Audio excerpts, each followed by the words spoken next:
Hola familia, si vale esperar.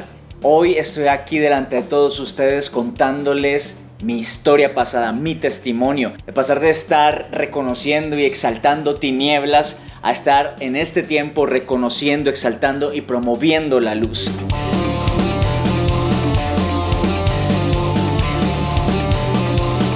Mi gusto por la música empezó a la edad de 16 años porque empecé a seguir muy de cerca una banda. Me identifiqué sobre todo con su vocalista, estoy hablando de la banda Nirvana y del vocalista Kurt Cobain. El vocalista terminó suicidándose, se voló la cabeza con una escopeta después de haberse drogado con heroína y después de una larga trayectoria de intentos de suicidio y de muchas drogas. Y entonces empecé a tener como un anhelo de comenzar a estudiar música, comenzar a estudiar guitarra, y empecé a acercarme a personas, a conocer música, a participar en bandas. Y poco a poco me fui conectando con lo que fue el metal. Pasé por varias bandas, intentando o probando varios géneros de metal. Estuve con el death metal, cuyas letras exaltan la muerte, cuyas letras exaltan la destrucción. Estuve también en el black metal, que sus letras exaltan la oscuridad, incluso son letras agresivas contra Dios, contra la palabra. Y también probé diversos géneros como el speed metal, el thrash metal. Y como no había nada más que llenara mi corazón, como lo único que pensaba que me podía sacar de aquella depresión, aquellos pensamientos de muerte y de suicidio, era volverme famoso, tener mucho dinero, tener muchas fans, estar con muchas mujeres, porque eso es lo que proyectan esas bandas. Y con esa influencia de Nirvana, no solamente que me llevó a la música, sino también me llevó a querer cambiar mi apariencia física. Recuerdo que siempre en el colegio fui un niño juicioso, siempre fui muy introvertido, muy penoso, me da vergüenza todo, hablarle a la gente. Siempre fui el más pequeño en el colegio, víctima de bullying muchas veces. Cuando empecé a crecer, mi cuerpo empezó a cambiar, me volví muy delgado, me empecé a brotar con granos en la cara. Eran muchos granos que yo tenía. Para mí mirarme al espejo y ver cómo estaba mi rostro era muy difícil. Yo pensaba, así a nadie le voy a gustar, nadie me va a querer, me voy a quedar solo. Y cuando llega la adolescencia y conozco que había como una posibilidad de escape en la música, entonces quise romper con lo que era. Recuerdo que perdí 2 años en el colegio para que me sacaran del colegio. Ya no quería ser más ese niño bueno, yo quería dejarme crecer el pelo, quería vestir jeans rotos, quería vestir de negro, quería ponerme las botas brutales que llamamos en el ambiente del metal. Quería cambiar mi apariencia, entonces como que era una necesidad de rebelarme contra el sistema, contra el mundo, cosa que no le gustó a mis papás para nada. Y recuerdo que entré a un colegio acelerado, y en aquel colegio empecé a conocer mucha gente que estaba rodeada de cosas no muy buenas. Entonces fue justamente ahí donde fumé marihuana por primera vez. Después tuve muchos más cercanías con temas de drogas, marihuana, cocaína. Pero más que todo era licor y muchísimo cigarrillo. Recuerdo los ensayos de la banda, eso era fume y fume y fume todo el ensayo. Conocí a otra persona, era músico, y él tocaba un género que se llama power metal o euro metal. Es un tema de mucho virtuosismo, y él me empezó a dar clases y empecé a darme cuenta que tenía mucha habilidad para la guitarra. Empecé a ver que tenía velocidad, que tenía virtuosismo. Todo rodeaba alrededor de una guitarra. Es más, me cantaba una canción, mi hermana menor me cantaba una canción que dice algo así, una canción de bastantes años atrás, dice: porque yo no quiero trabajar, no quiero ir a estudiar, no me quiero casar, quiero tocar la guitarra todo el día y que la gente se enamore de mi voz. Ya me molestaba con esa canción porque eso era lo que yo hacía todo el día, estar en el cuarto, acostado en mi cama y ensayando y practicando y practicando. Y fue ahí donde esta misma persona que era mi profesor, por el cual conocí el power metal o el euro metal, me conectó con una banda que estaba iniciando, y ya se conformó lo que se conoció en aquel tiempo como Majestic Realms, reinos majestuosos. Fue una banda que impactó.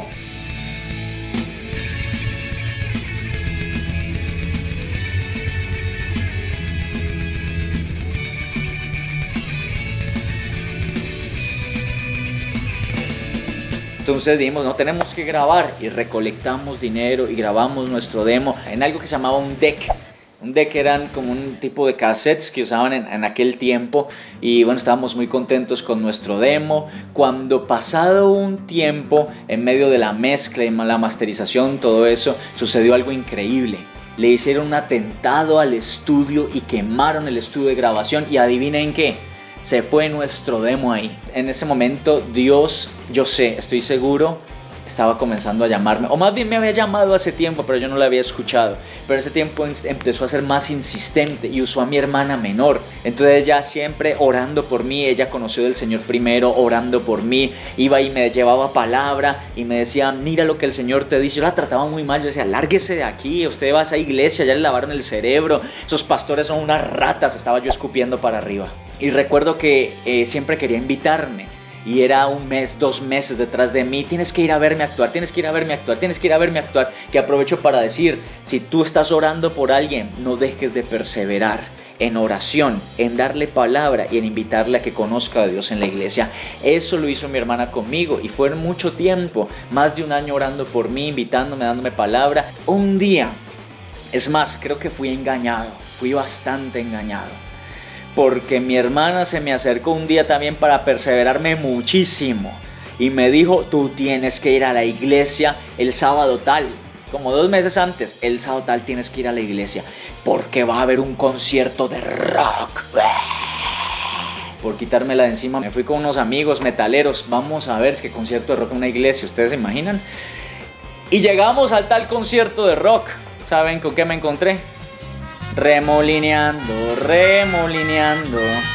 Yo dije, ¿qué es esta locura? ¿Cuál concierto de rock? ¿A dónde me vine a meter? Y yo iba para todas partes y todo el mundo dando vueltas. Y lo peor es que me querían agarrar a mí, dizque a dar vueltas. Y yo dije, no, pues, con mis amigos, demos la oportunidad porque pronto la segunda canción sí es de rock. Como búfalo. Dios mío.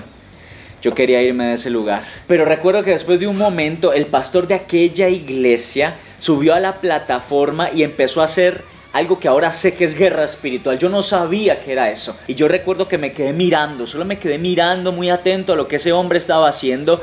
Cuando en un momento dentro de la oración yo sentí que algo como que se rompió dentro de mí.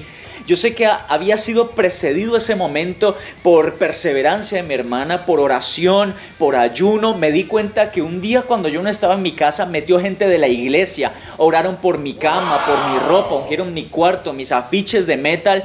Todo ese momento había sido precedido por toda una perseverancia de una mujer que en amor había sido usada por Dios para acercarme a Él. Ese día tomé una decisión que jamás pensé que iba a tomar en toda mi vida. Y fue pasar adelante y decirle, Cristo, entra en mi corazón. Eso fue hace 18 años. Bueno, también tenía un corazón totalmente roto, porque 3 novias que tuve, las 3 me pusieron los cachos, las 3 me rompieron mi corazón. 2 de ellas con sus primos, una de ellas con mi mejor amigo. Entonces cuando llego al Señor, llego con un corazón completamente destruido y Dios empieza a trabajar en ese corazón. Estaba tan cansado del mundo que pensé en dejar la música y pensé en dejar la guitarra. Yo dije, esta música me llevó a muchas cosas, yo quiero dejar todo eso. Pero después pude entender en el camino que el talento que yo tenía, que una vez había entregado a las tinieblas, era un talento que Dios me había dado. Y después de un tiempo se dan cuenta en la iglesia que yo soy guitarrista, me dicen, hay una noche de talentos, ven, júntate con nosotros, vamos a crear una banda. Y ahí fue cuando empecé a tocar en la iglesia, y eso fue hace unos 17 años. Y así pasaron varios años y me involucré cada vez más con la alabanza de la iglesia, un ambiente completamente diferente. No terminabas de tocar y tenías necesidad de ir a embriagarte, no terminabas de tocar y tenías necesidad de ir a fornicar, terminabas de tocar y te sentías lleno porque habías ministrado para Dios, habías entregado tu talento al Señor. Era completamente diferente. Y pasaron algunos años y fue ahí donde conocí a una niña muy hermosa.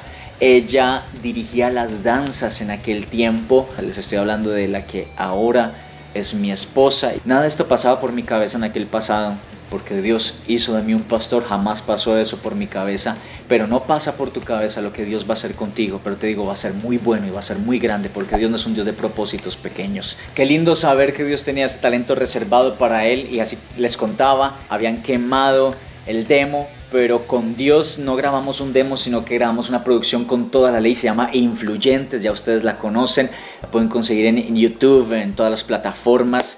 de música. Y qué lindo ver que ya nuestro hijito Emanuel viene por esa misma línea de la adoración, está apasionado por la batería y sabemos que Dios le va a levantar poderosamente y que incluso será mejor que nosotros. Bueno, gracias al Señor que Él transformó completamente mi vida. Es la primera vez que compartimos al detalle, o que puedo compartir al detalle este testimonio, y qué lindo hacerlo con ustedes, nuestra familia. Cuando uno puede ver lo que Dios puede hacer en la vida de una persona, definitivamente uno sabe que para Dios nada es imposible y que Él es capaz de restaurar lo que el mundo dañó, lo que el dolor dañó. Así es. Él es capaz de hacer todo nuevo y poder disfrutar de una relación sin secuelas de ese pasado que tú viviste es algo maravilloso.